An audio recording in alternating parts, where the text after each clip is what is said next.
So hello my CUT aspirants, I am Sandhya from Delhi University and I know you guys also wanna come in DU, that's why you are watching this video. और भाई कौन नहीं आना चाहेगा, the vibrant energy of Delhi University, especially the North Campus, is worth experiencing. It's not easy to crack CUT and get into the prestigious college of DU just by preparing a night before exam. आपको पहले से ही prepare करना पड़ेगा. As you guys know, I am from commerce background, so I will guide you through three main subjects, which is the business study, accountancy, and the economics. So let's move toward the business study first.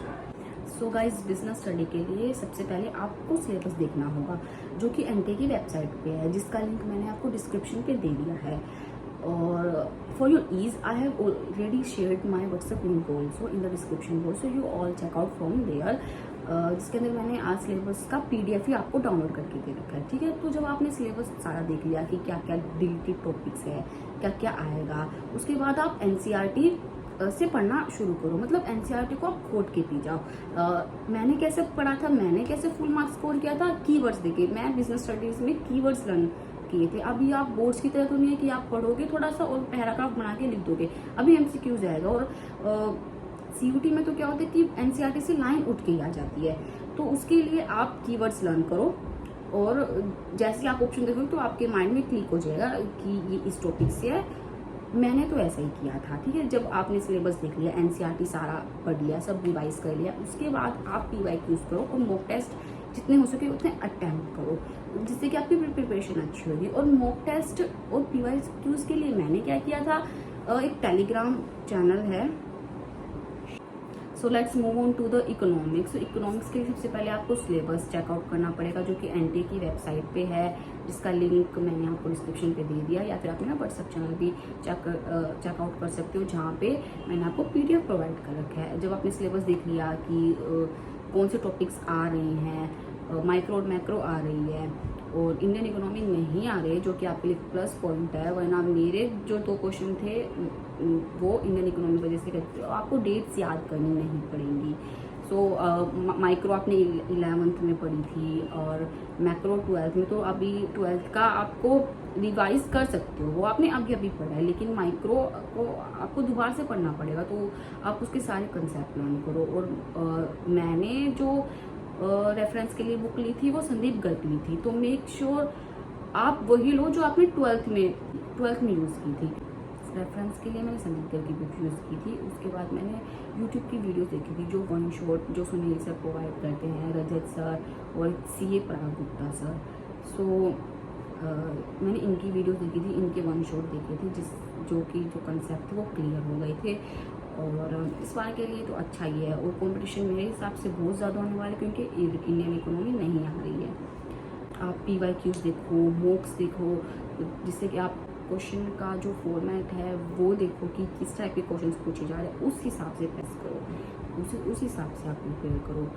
और concept clearing, जो economics के लिए concept clearing is very important. ठीक है, बस आप अपने concept clear करो, अच्छे से पीवाईक्यू देखो, मॉक्स देखो, जो कि आपको टेलीग्राम चैनल पे मिल जाएंगे. And that's it. So now let's move on to the accountancy. तो अकाउंटेंसी के लिए सबसे पहले आप सिलेबस देखो, क्योंकि कहीं जब तक सिलेबस ही क्लियर नहीं होगा तो आप प्रिपरेशन कैसे करोगे.